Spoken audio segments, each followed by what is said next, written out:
Comme nous l'avons annoncé hier, nous allons voir comment l'Esprit qui est donné pour approfondir en nous la vie de Dieu, pour intérioriser en nous la vie de Dieu à partir de notre cœur, c'est-à-dire de ce que nous avons de plus profond, produit des fruits.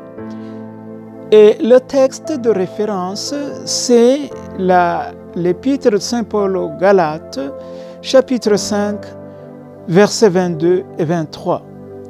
Nous disons communément les fruits de l'Esprit, mais dans le verset 22 du 5e chapitre de l'Épître aux Galates, c'est le fruit. Donc, c'est au singulier. C'est pour dire que là où se trouve l'Esprit, il fait produire, c'est comme un tronc qui fait produire des fruits, mais à travers beaucoup de ramifications. Et quand nous lisons ce texte, le fruit qui est l'Esprit Saint produit des ramifications que certains disent qu'ils sont 9, d'autres 12.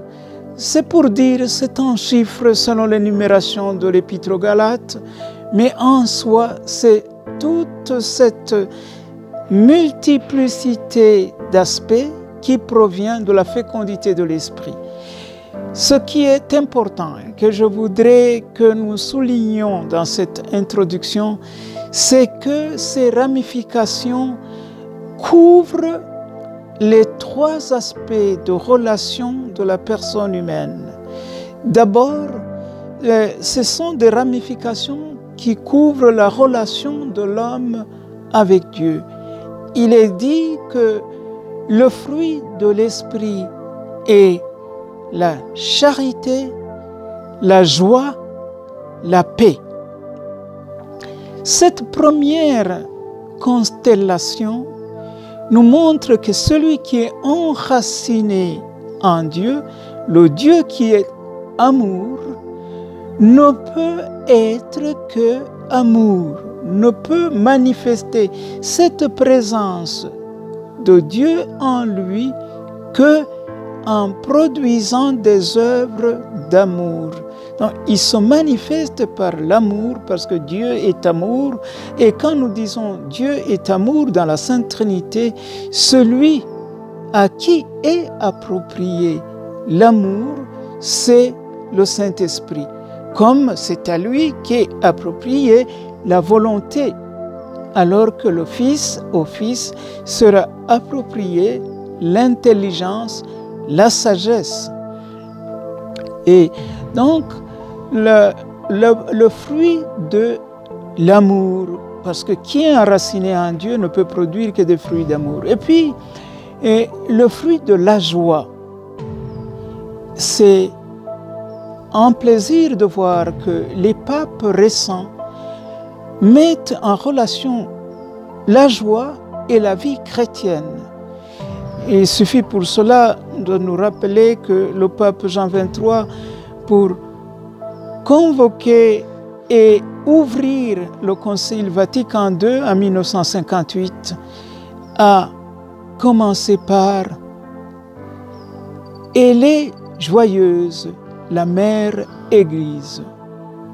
Donc, la Mère Église est en joie parce que habitée par le Fils, étant sacrement du Fils qui annonce le salut, être portatrice de l'annonce du salut de Jésus-Christ. Donc, la vie chrétienne sera toujours accompagnée par cette dimension profonde d'une plénitude. La joie n'est pas l'enthousiasme, mais c'est une attitude qui demeure parce que on se sait dans la plénitude. Et la troisième relation, la troisième dimension de cet enracinement en Dieu, c'est la paix. La paix qui est le shalom et la plénitude, comme ça se trouve dans les langues sémitiques, ce n'est pas une absence de guerre, ce n'est pas non plus une absence de conflit, mais c'est une plénitude qui rejoint la relation de l'homme avec lui-même, la relation de l'homme avec les autres, la relation de l'homme avec Dieu. Et ces trois aspects sont le fruit, sont les ramifications du fruit unique qui est l'Esprit Saint. Dans l'Esprit qui unit le Père et le Fils, nous sommes enracinés pour vivre d'amour et produire des fruits d'amour. Et le signe de cela sera une joie profonde qui n'est pas simple enthousiasme, cette joie dont parlait Jean 23, cette joie dont parlait Paul VI en 1975, quand il écrivait pour l'année sainte de la rédemption, cette joie dont nous parle le pape actuel, qui dès la première exhortation l'a appelée